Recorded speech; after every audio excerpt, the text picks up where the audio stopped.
নমস্কার বন্ধুরা, সবাই কেমন আছেন? আশা করি ভালো আছেন। আমিও ভালো আছি। একটা মোচা ছিল ঘরে। মোচাটা দেখুন এরকম কালো হয়ে গেছে, তাতে অসুবিধা নেই। মোচা এমনিতেও দেখবেন কেটে ধুয়ে সেদ্ধ করলে মোচাটা কালোই হয়ে যায়, তাতে কোনো অসুবিধা নেই। এবার আমি দেখুন মোচাটাকে পুরোটা ছাড়িয়ে নিয়েছি। তারপরে আপনাদেরকে বেছে দেখাচ্ছি কিভাবে মোচাটা বেছে নিতে হবে। এই যে মোচার ভেতরে যে একটা এরকম সরু প্লাস্টিকের মতো ডাঁট আছে, এই যে দেখতে পাচ্ছেন, এটা প্লাস্টিক মতো ডাঁটটা এটা ফেলে দিতে হবে, আর এরকম সাদা পর্দাটাও ফেলে দিতে হবে। ব্যাস, আমি এরকম করে বেছে কেটে ধুয়ে আমি একটা পাত্রে জল দিয়ে নুন হলুদ দিয়ে সেদ্ধ বসিয়ে দিয়েছি। এভাবে নুন হলুদ দিয়ে আমি সেদ্ধ করে নেব। মোচাটা আমার সেদ্ধ হয়ে গেছে। এবার আমি মোচাটাকে একটা ঝুড়িতে নামিয়ে নিচ্ছি। জলটা ঝরিয়ে নেব। জলটা ঝরতে এদিকে আমি একটা মশলা করে নিচ্ছি। আদা, জিরে, কাঁচা লঙ্কা, আর এইদিকে পেঁয়াজ, রসুন, টমেটো। আপনারা যদি কেউ পেঁয়াজ রসুনটা খেতে না চান, পেঁয়াজ রসুনটা ব্যবহার করবেন না। তাছাড়া বাকি যেই মশলাগুলো আছে সেটা ব্যবহার করবেন, তাহলেই হবে। আমার মশলাগুলো পেস্ট করা হয়ে গেছে। কড়াইতে তেল দিয়ে দিয়েছি, গরম হয়ে গেছে। এবার দিয়ে দিলাম আলু, আর দিয়ে দিলাম সামান্য একটু লবণ। দিয়ে আলুটাকে হালকা ভেজে নামিয়ে নিয়েছি। তারপরে মাছটাও ভেজে নেব। তারপর কড়াইতে দিয়ে দিলাম, ওই তেলের মধ্যেই দিয়ে দিয়েছি নুন আর হলুদ। ভালো করে নুন হলুদটাকে মিশিয়ে নিয়ে দিয়ে দেবো মাছটা। চিংড়ি মাছটা আমি হালকা করে ভেজে নেব। চিংড়ি মাছটা আমি কড়া করে ভাজবো না, তাহলে চিংড়ি মাছটা খেতে ভালো লাগে না। দেখবেন চিংড়ি মাছটা বেশি কড়া ভাজা হলে মাছটা খেতে কেমন শক্ত হয়।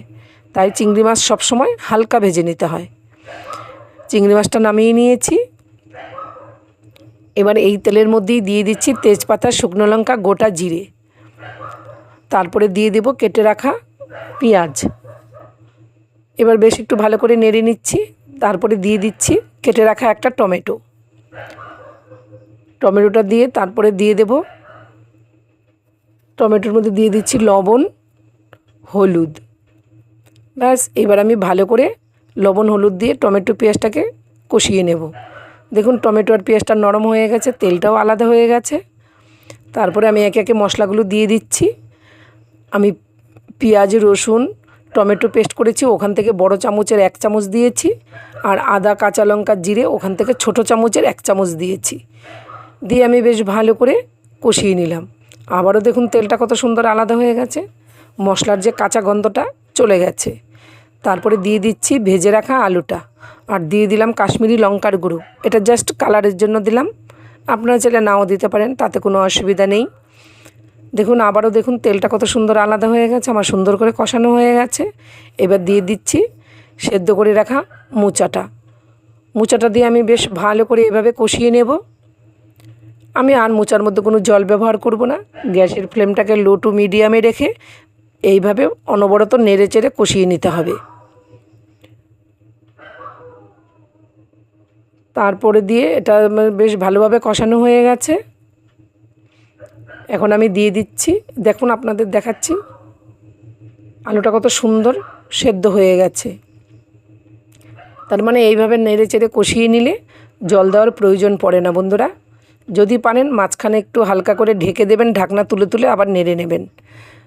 তারপরে আমি ভেজে রাখা চিংড়ি মাছটা দিয়ে দিলাম। চিংড়ি মাছটা দিয়ে আমি আবারও ভালো করে এইভাবে কষিয়ে নেব।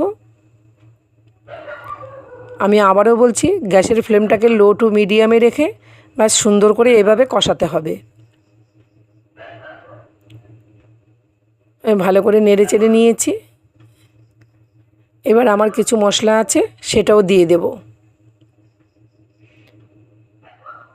দিয়ে দিচ্ছি গরম মশলা গুঁড়ো, স্বাদমতো মিষ্টি, আর দিয়ে দিলাম একটু ঘি। এবার গরম মশলা, চিনি আর ঘি একবারে আমি ভালো করে আবারও কষিয়ে নেব। ভালো করে মিশানো হয়ে গেছে, দেখুন আমি একটা প্লেটে সার্ভ করে দিচ্ছি।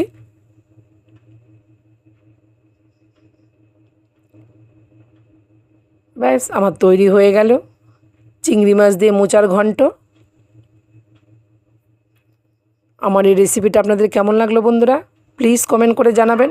যদি ভালো লেগে থাকে আমার পেজটাকে ফলো করে আমার পাশে থাকবেন।